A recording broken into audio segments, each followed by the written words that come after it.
आज अपन बात करेंगे आगे बाकी ब्रिटिश भारत के पड़ोसी राज्यों के प्रति नीति। तो देखिए, ब्रिटिश भारत के पड़ोसी राज्यों के प्रति जो नीति है उसके बारे में पढ़ते हैं। तो सबसे पहले पढ़ते हैं अपन सिंध। तो देखिए, सिंध है बलूची अमीरों के अधीन 3 भागों में विभाजित किया गया था। एक तो हैदराबाद, एक मीरपुर, एक खैरपुर। तो 3 भागों में इस तरह उसको विभाजित किया गया था। अब देखो, सिंध के अमीरों के साथ कंपनी ने गवर्नर जनरल लॉर्ड मिंटो के समय 1809 में एक शाश्वत मित्रवत की संधि की। तब ये निश्चित हुआ कि फ्रांसीसियों को सिंध में बसने की आज्ञा नहीं दी जाएगी। तो ये अपन बात करके सिंध के अमीरों के साथ कंपनी ने गवर्नर जनरल लॉर्ड कौन था? मिंटो था। उस समय 1809 में एक शाश्वत मित्रता की संधि की। उस संधि में क्या हुआ था कि फ्रांसीसियों को संधि में बसने की आज्ञा नहीं दी जाएगी। तो फ्रांसीसियों को सिंध में है वो बसने की आज्ञा नहीं दी जाएगी। ये बात यहाँ पर हुई थी। अब बात करते हैं अपन 1831 में अलेक्जेंडर बर्न्स ने सिंधु नदी के सर्वेक्षण अभियान का नेतृत्व किया। तो 1831 में किसने किया? अलेक्जेंडर बर्न्स ने। तो सिंधु घाटी का क्या किया था? सिंधु नदी का ये जो सिंध है यानी सिंधु नदी का सर्वेक्षण उन्होंने किया था। अब देखो आगे बात करते हैं। अब देखो, ये होता है जिस board of control Pradhan Lord Ellenborough ने भेजा था। किसने भेजा था? लॉर्ड एलनबरो ने। अब अलेक्जेंडर बर्न्स की नौकाओं को देखकर शहीद ने दुख प्रकट करते हुए कहा कि बड़े दुर्भाग्य की बात है कि सिंध अब गया। तो यहाँ पर नौकाओं को देखकर शहीद ने दुख प्रकट किया कि बड़े दुर्भाग्य की बात है कि सिंध अब गया, क्योंकि अंग्रेजों ने सिंध नदी को विजय का मार्ग उसे देख लिया था। तो सिंधु नदी है उसको विजय का मार्ग है उन्होंने देख लिया था। थोड़ा सा इधर कर लेते। अब देखो आगे बात करते हैं अपने इसकी। एक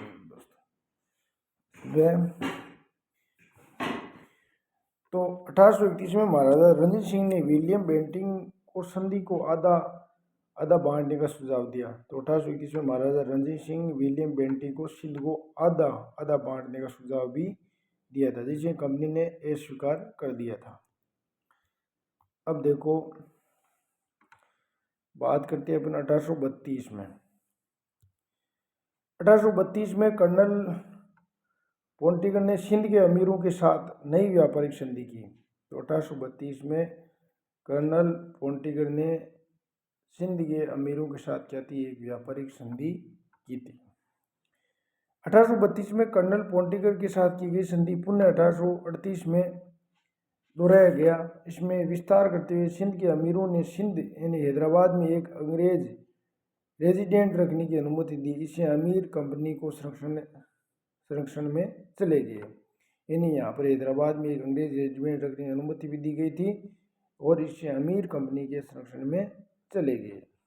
तो ये आपको 1832 में कर्नल पोंटिकर के साथ की गई संधि को पुनः 1838 में दोबारा दोहराया गया था, जिसका विस्तार करते हुए सिंध के अमीरों ने सिंध यानी हैदराबाद में एक अंग्रेजी यानी रेजिडेंट रखने की अनुमति दी गई।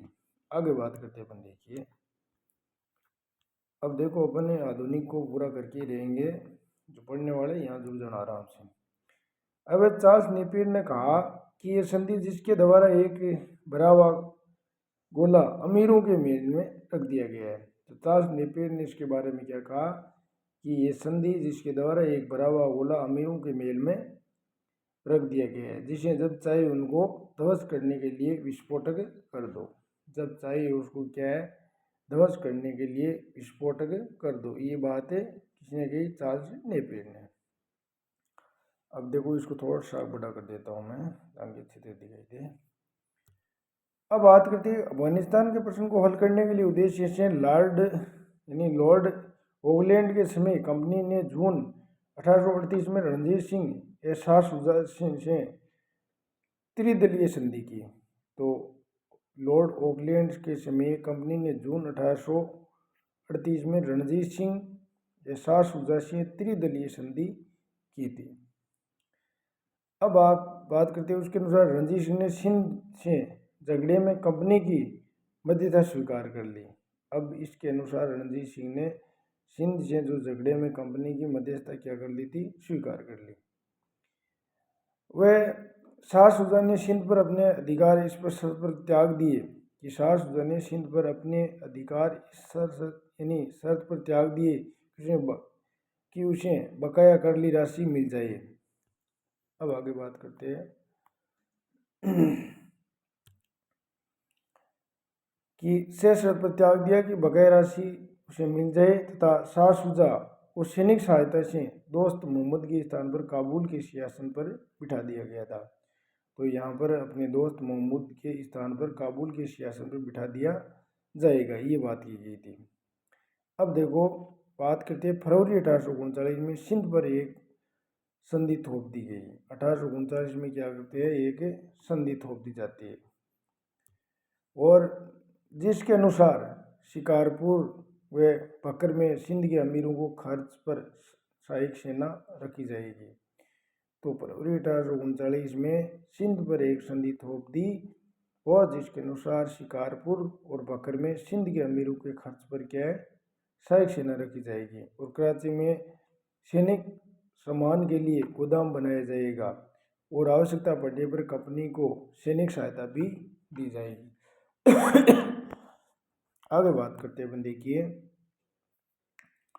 अब यहाँ से क्वेश्चन जो आता है एग्जाम में, यहाँ से आता है कि प्रथम अफगान युद्ध कब हुआ था, 1839-42 में। ये बहुत बार क्वेश्चन है, एग्जाम में पूछा जाता है, इंपॉर्टेंट क्वेश्चन है।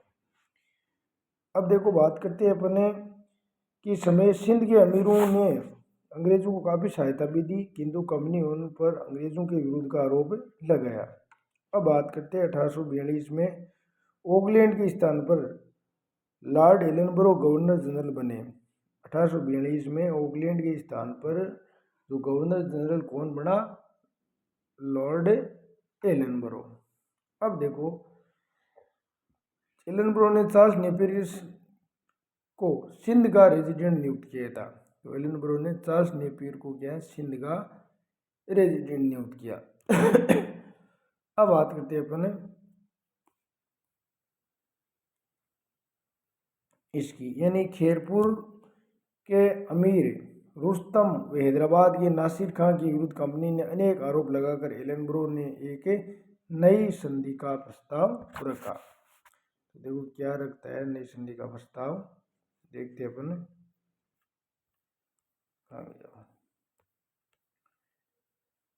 तो नई संधि का क्या रखता है प्रस्ताव, ये देखो निकालता हूँ आगे, ये देखिए, ये लो। अब देखो इसी समय खेरपुर में उत्तराधिकारी विवाद का फायदा उठाकर चार्ल्स नेपियर ने सिंध पर आक्रमण कर मियानी के युद्ध के बाद अगस्त 1843 तक समस्त सिंध को जीत लिया था। अब इसकी बात करते हैं कि इस समय खेरपुर में उत्तराधिकार युद्ध का फायदा उठाकर चार्ल्स नेपियर ने सिंध पर आक्रमण कर किए और मियानी के युद्ध के बाद अगस्त 1843 तक ये समस्त सिंध को जीत लिया था।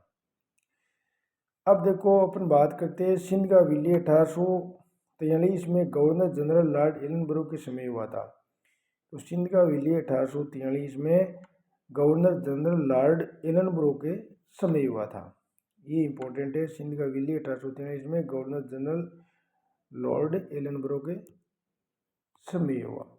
अब बात करते हैं अपने कि सिंध विलय प्रथम अफगान युद्ध 1839-42 का एक भाग है कि सिंधु नदी की व्यावसायिक उपयोगिता, पूर्व में रूसी साम्राज्य का भय व अफगानिस्तान पर अंग्रेजों द्वारा नियंत्रण करने की इच्छा के कारण सिंध विलय किया गया था। तो सिंधु नदी व्यावसायिक तो उपयोगिता थी, पूर्व में रूसी साम्राज्य का भय और अफगानिस्तान पर अंग्रेजों द्वारा नियंत्रण करने की इच्छा के कारण सिंध विलय किया गया था, ये कारण था। अब बात करते हैं अपन आगे की। सिंध को जीतने वाले चार्ल्स नेपियर ने कहा कि हमें सिंध को जीतने का कोई अधिकार नहीं है, लेकिन हम फिर भी ऐसा करेंगे और बदमाशी का एक बहुत ही लाभदायक उपयोगी मानवीय उदाहरण होगा, ऐसा किसने कहा? नेपियर ने। आगे बात करते हैं, देखिए अब देखो ये तो साक्षी है। नेपियर ने यह कहा कि सिंध का विलय कोई एकाकी घटना नहीं है, ये तो अफगान तूफान की पूंछ थी। तो सिंध का विलय कोई एकाकी घटना नहीं थी और अफगान है वो तूफान की पूंछ थी। अब बात करते हैं, चार्ल्स नेपियर को सिंध का प्रथम गवर्नर बनाया गया था। तो चार्ल्स नेपियर को सिंध को क्या बनाया था? इसको सिंध का प्रथम गवर्नर जनरल किसको बनाया गया था? चार्ल्स नेपियर को। अब बात करते हैं अपन अफगानिस्तान। अफगानिस्तान की बात करें, प्रथम अफगान युद्ध 1839-42 में, ये आपको डेट याद रखनी है। प्रथम अफगान युद्ध के मध्य एशिया में बढ़ते हुए प्रभाव का परिणाम था। तो मध्य एशिया में प्रभाव बढ़ता जा रहा था। आगे बात करते हैं अपन इसकी, ये लो। अफगान शासक दोस्त मोहम्मद के रूस के प्रति चढ़ते झुकाव के कारण कंपनी ने अफगानिस्तान में शाह शुजा को कठपुतली शासक बनाने का फैसला किया। तो देखो, अफगान के शासक दोस्त था मोहम्मद के रूस के प्रति बढ़ते झुकाव के कारण कंपनी ने अफगानिस्तान में शाह शुजा को कठपुतली शासक बनाने का फैसला किया और कंपनी ने रणजीत सिंह और शाह शुजा को 1838 की त्रिपक्षीय संधि की। तो महाराजा रणजीत सिंह और शाह शुजा 38 में त्रिपक्षीय संधि अंग्रेजों से की थी। अब देखो आगे बात की, 1838 में अंत तक रूसी का खतरा समाप्त हो गया था। 38 तक रूस का खतरा खत्म हो गया, किंतु अब देखिए, किंतु कंपनी युद्ध तैयारी में इतनी आगे बढ़ गई कि ऑकलैंड ने 1839 में अफगानिस्तान पर आक्रमण कर दिया। तो ऑकलैंड ने किया 1839 में अफगानिस्तान पर क्या कर दिया? आक्रमण कर दिया। 1840 में दोस्त मोहम्मद ने आत्मसमर्पण कर दिया और शाह शुजा को अंग्रेजी सेना ने मुकाबले का यानी काबुल का शासक बनाया। तो शाह शुजा को कहाँ का शासक बनाया? अंग्रेजों ने काबुल का शासक बना दिया था और दोस्त मोहम्मद ने क्या कर दिया? आत्मसमर्पण कर दिया। आगे बात करते हैं, देखिए अब देखो, ऑकलैंड की सेना वापस बुलाते ही अफगानों ने विद्रोह कर दिया। जैसे ही ऑकलैंड की सेना वापस बुलाते हैं, अफगानों ने विद्रोह कर देता है और अलेक्जेंडर बर्न्स और जनरल एलेबिस्टिन सहित 6000 अंग्रेज सैनिकों को मार दिया गया था। यहाँ पर अलेक्जेंडर बर्न्स और जनरल एलेबिस्टिन सहित 6000 अंग्रेजी सैनिकों को क्या दिया था? मार दिया था। ऑकलैंड के उत्तराधिकारी एलन ने सभी अंग्रेज सैनिकों को वापस बुला लिया और अंग्रेजी सेना के लौटते ही शाह शुजा की हत्या कर दी। तो अंग्रेजी सेना जैसे ही लौटी तो किसकी हत्या कर दी? शाह शुजा की। अब आगे अपन बात करते, देखिए ये देखिए, अब देखो आगे इसमें देखिए, अब देखो यहाँ पर ये होता है कि दोस्त मोहम्मद पुण्य गद्दी पर बैठा है। दोबारा जो ये जो दोस्त है मोहम्मद पुण्य गद्दी पर बैठा और प्रथम अफगान युद्ध में अंग्रेज बुरी तरह सफल रहे। तो यह आपको याद रखना है, प्रथम अफगान युद्ध में अंग्रेज बुरी तरह क्या हो रहे थे? सफल। अब अंग्ल अफगान संबंध में 1842 में लॉर्ड एलनबरो के काल से ही लॉर्ड नॉर्थब्रुक 1872 तक काल में कुशल अक्रमणीयता का काल कहा जाता है। ये इंपॉर्टेंट है इसमें ना, यानी कुशल अक्रमणीयता का काल कहा जाता है 1872 के बीच में। तो एक कुशल अक्रमणीयता का काल कहा जाता है 1872। अब देखो बात करते हैं अपन कि कुशल अक्रमणीयता नीति के प्रणेता जॉन लॉरेंस माने जाते हैं। तो यानी कुशल अक्रमणीयता नीति के प्रणेता कौन है? जॉन लॉरेंस माने जाते हैं, क्योंकि इसके समय से ही इस नीति की रूपरेखा स्पष्ट रूप से निश्चित हुई। तो इसके समय से ही ये नीति रूपरेखा स्पष्ट रूप से निश्चित हुई थी। अब देखो अपन बात करते हैं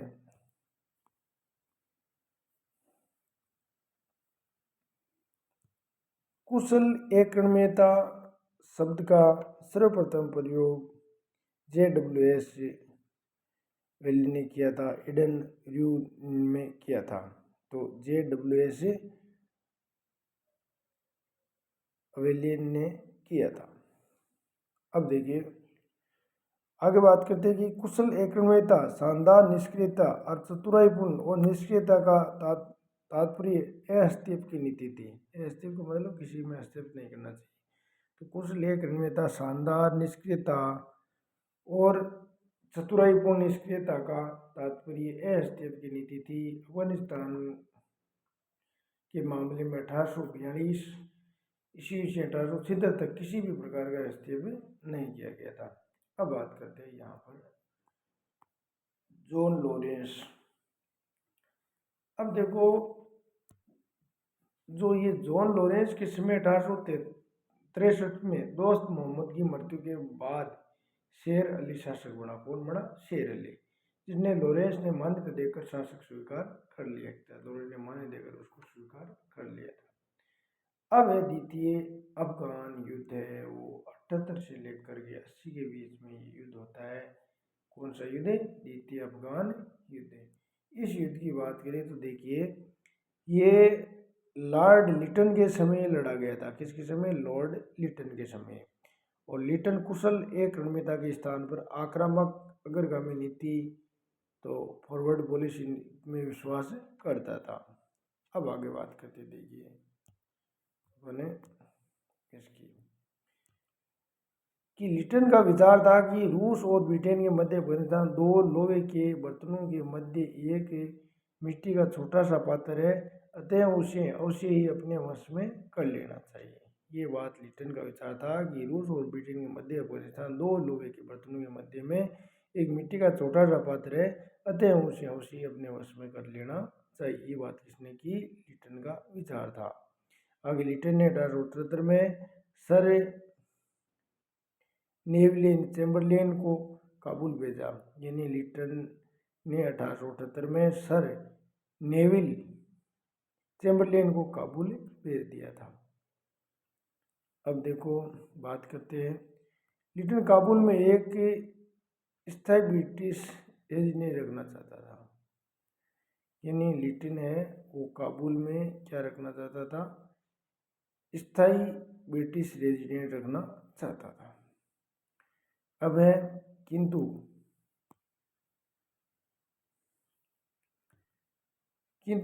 अफगान शासक शेर अली ने लिटन के प्रस्ताव को ठुकरा दिया। किंतु अफगान शासक है कौन था? शेर अली ने लिटन के प्रस्ताव को क्या कर दिया था? ठुकरा दिया था। और ये युद्ध का मुख्य कारण था। किंतु अफगान शासक शेर अली ने क्या कर दिया? लिटन के प्रस्ताव को ठुकरा दिया और ये युद्ध का कारण यहाँ पर बना था।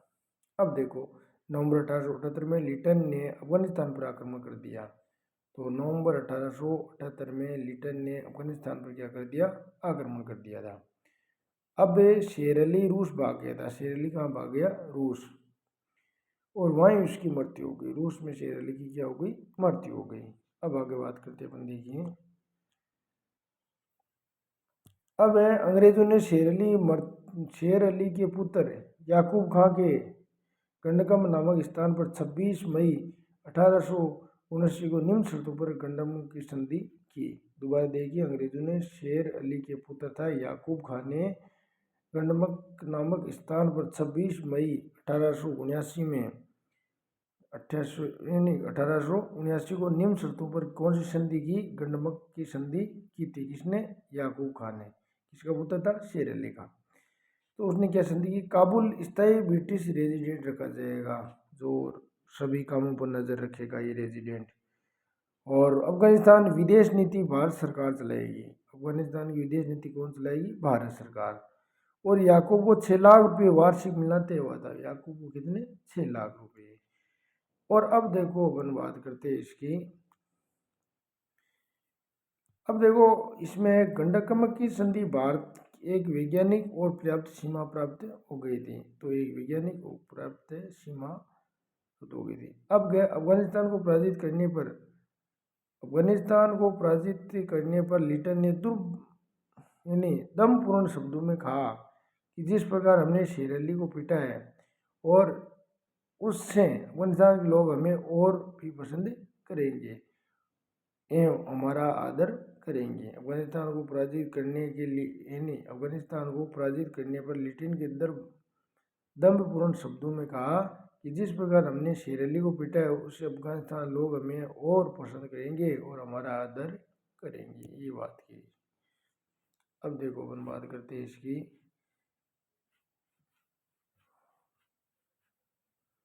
ये तो मैंने पढ़ा ही दिया। अब देखो आगे।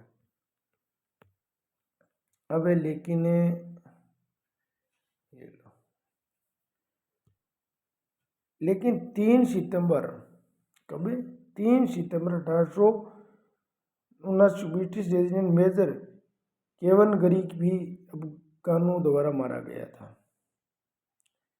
तो 3 सितंबर 1879 को ब्रिटिश रेजिडेंट मेजर केवन गरी में भी अफगानों द्वारा मारा गया था।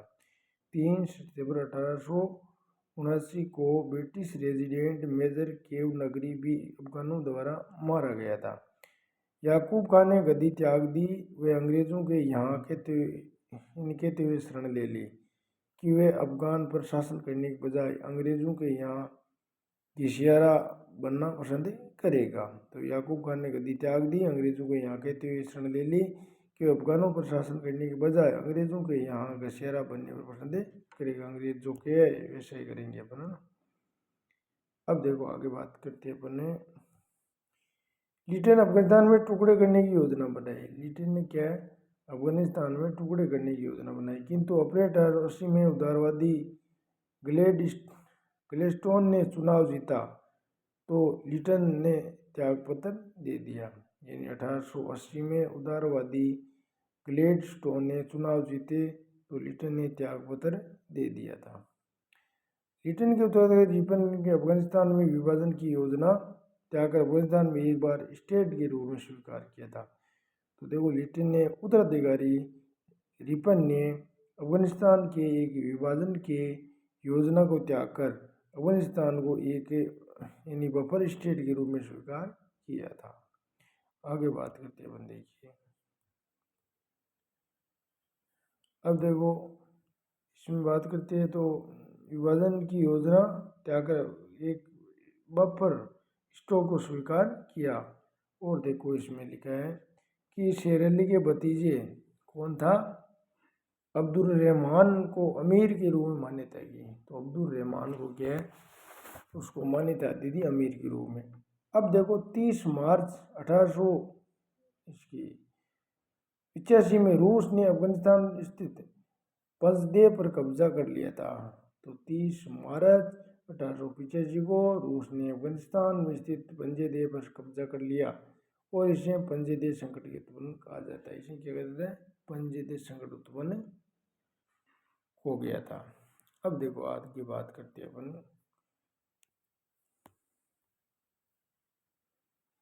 कि उत्तर पश्चिमी सीमा प्रांत पर देखो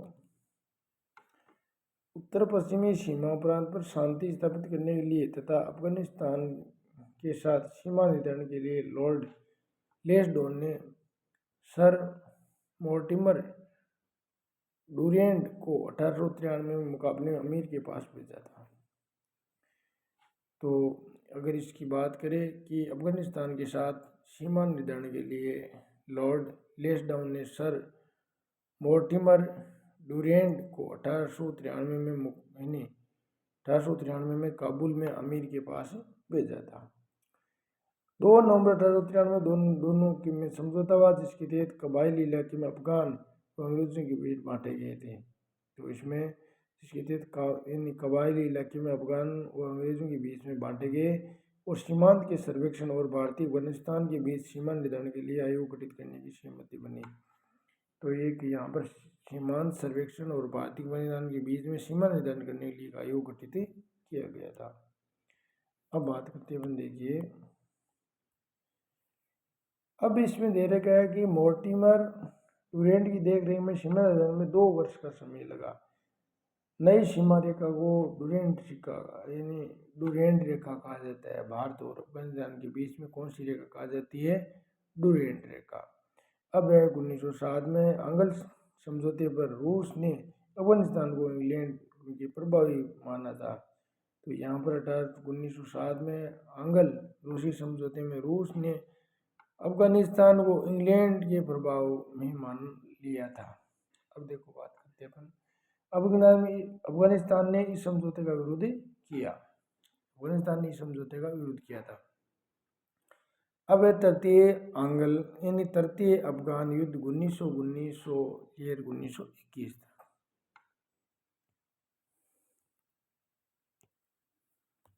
अब बात करते हैं 1919 में अमीर हबीबुल्ला की हत्या कर अमानुल्लाह नया अमीर बना। यानी अमीर हबीबुल्ला की हत्या कर कौन बना? अमानुल्लाह नया अमीर बना, जो कट्टर अफगान था। वे अफगानिस्तान में ब्रिटिश हस्तक्षेप का विरोध किया था। अफगानिस्तान में ब्रिटिश हस्तक्षेप है वो नहीं करना चाहिए। आगे बात करते देखिए,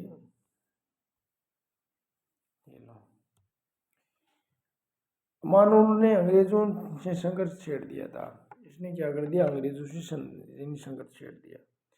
प्रारंभिक असफलताओं के बाद ब्रिटिश सेना ने विद्रोह अफगानों को पराजित किया। तो इसके बाद में विद्रोही अफगानों को परास्त किया और युद्ध समाप्त हो गया। अमानुल्लाह गवर्नर जनरल चेम्सफोर्ड के साथ 1921 में रावलपिंडी संधि की। तो अमानुल्लाह है उसने क्या किया कि गवर्नर जनरल चेम्सफोर्ड के साथ 1921 में क्या किया? रावलपिंडी संधि की थी। आगे बात करते देखिए, ये लो। अब है इसमें कि 1921 में इंग्लैंड व अफगानिस्तान के बीच संधि के तहत अफगानिस्तान को विदेश नीति के संचार से पीछे छूट दे दी थी। विदेश नीति है उसके तहत क्या कर दी? सिंचाई की नीति संचालन में पूरी तरह छूट दे दी। और 1922 में अगर बात करें तो इंग्लैंड तथा काबुल के बीच दूतावास संबंध स्थापित हुए थे। तो 1922 में इंग्लैंड तथा काबुल के बीच में कौन से संबंध हुए? दूतावास के संबंध हुए थे। आगे बात करते हैं।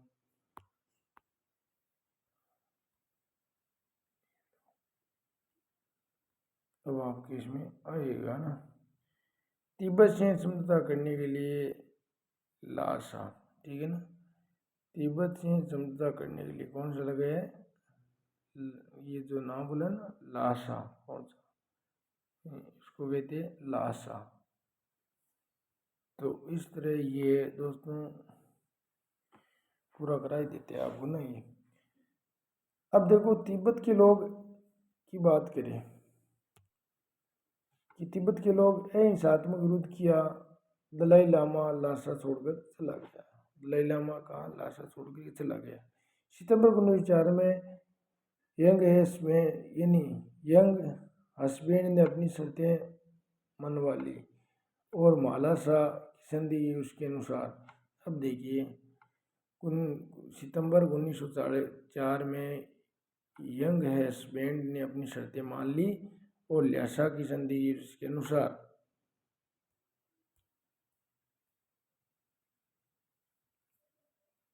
अब देखिए 1904 में यंग हस्बैंड अपनी शर्तें मान ली और ल्यासा की संधि की जिसके अनुसार निम्नलिखित है कि तिब्बत को 1 लाख रुपये वार्षिक हिसाब से 75 लाख रुपये देना, क्षतिपूर्ति के रूप में देना, जनमत के रूप में सिक्किम भूटान के बीच चुंबी घाटी देरी की उसमें सुधार करना, 75 वर्षों के लिए भारत सरकार 75 वर्षों के लिए भारत सरकार को दिए।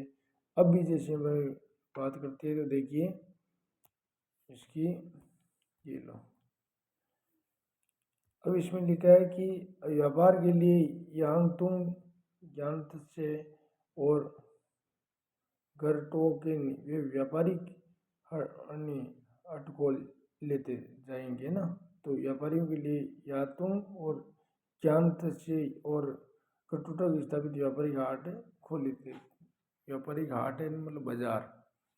अब तिब्बत आंतरिक मामलों में हस्तक्षेप नहीं होगा। तिब्बत के आंतरिक मामलों में हस्तक्षेप नहीं करेगा। और बाद में क्षतिपूर्ति राशि घटाकर कितनी कर दी? 25 लाख।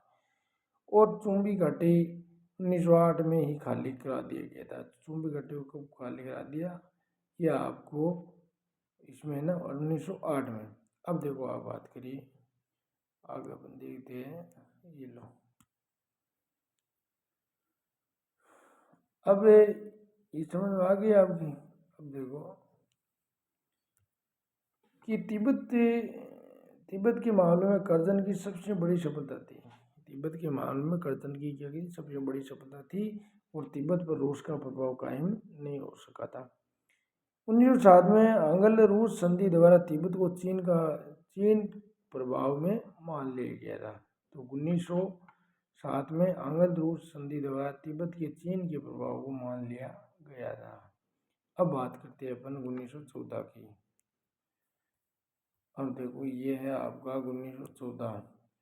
1914 में शिमला कन्वेंशन में समझौते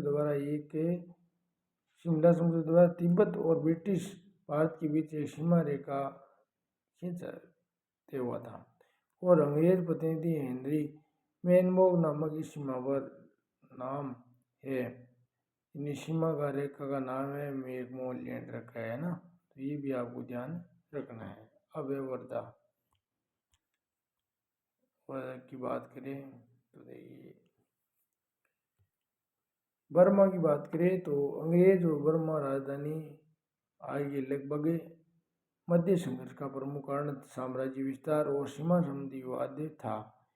अब बात के अंग्रेजों अपने उत्तर पूर्वी सीमा शक्तिशाली राज्य का निर्माण किया गया था। अब बात करते हैं अपन इसकी, ये लोग क्या हुआ हट गए। अब बात करते हैं अपन, ये लोग पूरी सीमा राज्य का विकसित उन्हें नहीं कर दिया था। अब है बर्मा युद्ध है 84 कब है, ओह प्रथम आंग्ल बर्मा युद्ध है। ये देखिए, प्रथम आंग्ल बर्मा युद्ध कब हुआ, 39 कब तक, 26 तक रहा है। अब बात करते हैं अपन 23-24 में बर्मा के समय मणिपुर पर अधिकार कर लिया था। अब चटगांव आक्रमण की तैयारी कर दी, और फिर देखो परंतु असम, मणिपुर, चटगांव पर अंग्रेजों ने अपना दावा किया, और शाहपुरी द्वीप पर बर्मा द्वारा यानी अधिकार करना संभव तात्कालिक कारण बना।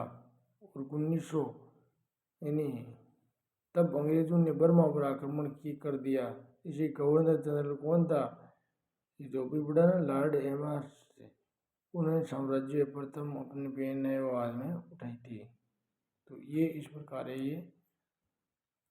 ये लो, अब देखो इसमें दे रखा है कि बर्मा ने पराजित होकर 24 फरवरी 1926 में कंपनी की ये देखो यादवों की संधि कर ली। संधि के द्वारा अंग्रेजों संधि के द्वारा अंग्रेजों को असम, अराकान और तन्नासीम के तटीय प्रदेश मिले थे। अब बात करते हैं अपन इनकी, बच्चा है वो देखते हैं। ये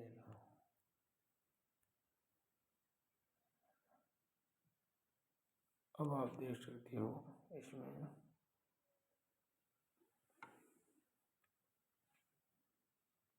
बर्मा ने हर्जाने के रूप में 1 करोड़ रुपए भी दिए थे। ये लो, कि बर्मा ने हर्जाने के रूप में 1 करोड़ रुपए भी दिए थे, और मणिपुर को स्वतंत्र राज्य के रूप में मान्यता दी गई। बर्मा के राजा रंगून के एक अंग्रेजी रेडियो रखने की स्वीकार भी किया तथा कलकत्ता में बर्मा का दूत रखने पर स्वीकार हुआ था। अब देखो, क्रोफोर्ड ने प्रथम बर्मा युद्ध के बारे में कहा, राजा से लेकर भिखारी तक युद्ध के लिए तैयार थे। तो राजा से लेकर के भिखारी तक है वो युद्ध करने के लिए तैयार थे। अब देखो आगे बात करें, द्वितीय आंग्ल बर्मा युद्ध 52 और 53 तक चला था। ये 1852 में लॉर्ड डलहौजी ने अंग्रेजों के सामने रक्षा का बहाना लेकर बर्मा पर आक्रमण कर दिया। किसने, लॉर्ड डलहौजी ने। और अंग्रेजों ने पेगू अथवा लोअर बर्मा का विलय भी कर लिया था, और बर्मा के राजा मिंदनमिन को अपनी राजधानी मांडले स्थानांतरित कर ली। तो बर्मा के राजा मेंदल जो मीन की अपनी राजधानी मांडले को स्थानांतरित कर ली थी। अब देखो तीसरा अंग्ल बर्मा युद्ध 85 में होता है। देखिए 1885 में बर्मा के राजा थिम्बू पर यह आरोप लगाया कि वे वियतनाम स्थित फ्रांसीसियों के साथ मिलकर अंग्रेजों के विरुद्ध षड्यंत्र कर रहा है। तो यह आरोप लगा दिया था राजा थिम्बू। तथा उसके बावजूद अंग्रेजों ने लॉर्ड डफरिन के समय में 1885 में बर्मा पर आक्रमण कर संपूर्ण बर्मा का विलय कर लिया। तो लॉर्ड डफरिन ने 1885 में बर्मा को आक्रमण करके और विलय कर लिया और बर्मा 1835 तक भारत का हिस्सा रहा था। बर्मा 1835 के अधिनियम के तहत अलग हो गया था। अब देखो इसमें दे रखा है कि 1835 में ये क्या हो गया कि 1835 में अधिनियम द्वारा बर्मा भारत का अलग कर दिया गया और 4 जनवरी 1948 को अंग्रेजों से यानी संघर्ष हुआ। संघर्ष तो होगा ही। अब देखो बात करते हैं महत्वपूर्ण कथन है इसकी, सुनिए ध्यान से। यानी गांधी मर सकता है, ये क्या हो गया। देखो ये कोटेशन बहुत अच्छी दे रखी है इसने। अरे ये बीच बीच में क्या हो रहा है, दिक्कत कर रहा है। तो देखो महत्वपूर्ण तथ्य के बारे में अपन देखते हैं कि गांधी मर सकता है परंतु गांधीवाद सदैव जिंदा रहेगा। ये महात्मा गांधी ने 1931 में कराची अधिवेशन के दौरान की थी। जीना विभाजन चाहते या नहीं, पर अब हम स्वयं विभाजन चाहते हैं, ये बात की थी सरदार वल्लभ भाई पटेल ने। अब बात करते हैं अपन, आगे बात करते हैं। कांग्रेस सने सने लड़खड़ा रही थी। ये देखो कि कांग्रेस सने सने लड़खड़ा रही थी, जिसकी मेरी इच्छा है मैं उसकी शांति मृत्यु में सहायक बनूं, ये लॉर्ड कर्जन ने कहा। और हमारी प्रणाली वंशज परंपरा पर कार्य करती है, जो गंगा के मैदानों है ना, और गंगा के मैदान किनारे पानी सब टेम्स के किनारे वर्षा करता है ना, ये इंग्लैंड का है। और जॉन सुलिवान में अंग्रेजों को समुद्र तक पहुंचाने के लिए खदेड़ सकता हूँ। तो देखो मैं अंग्रेजों को समुद्र खदेड़ सकता हूँ और समुद्र को सुखा नहीं सकता, ये बात की नहीं टीपू सुल्तान ने। वीर था ये टीपू सुल्तान। ये अगले पार्ट में अपन और पढ़ेंगे ना, ठीक है ना। अब देखिए मैं अपने देश की बालू से भी कांग्रेस से बड़ा आंदोलन खड़ा कर सकता हूँ, ये बात की थी महात्मा गांधी ने। बहुत बार एग्जाम में पूछा गया है। हिंदुस्तान को तलवार के बल पर जीता तथा तलवारों के बल पर अपनी रक्षा की जाएगी, ये बात की एलिगन ने दी थी। अब बात करते हैं अपन इसकी कि पाकिस्तान का निर्माण जिन्ना और मोहम्मद इकबाल ने वरन लॉर्ड मिंटो था। तो पाकिस्तान का निर्माता जिन्ना या मोहम्मद इकबाल दोनों व्यक्ति थे। तो इसमें देखो नहीं वरन लॉर्ड कौन था, विलियम मिंटो था। ये चला था 1737 और 38 के बीच में ना। तो इस तरह दोस्तों ये अपना आज का टॉपिक पूरा हुआ है और कल अपन नया टॉपिक लेंगे। धन्यवाद।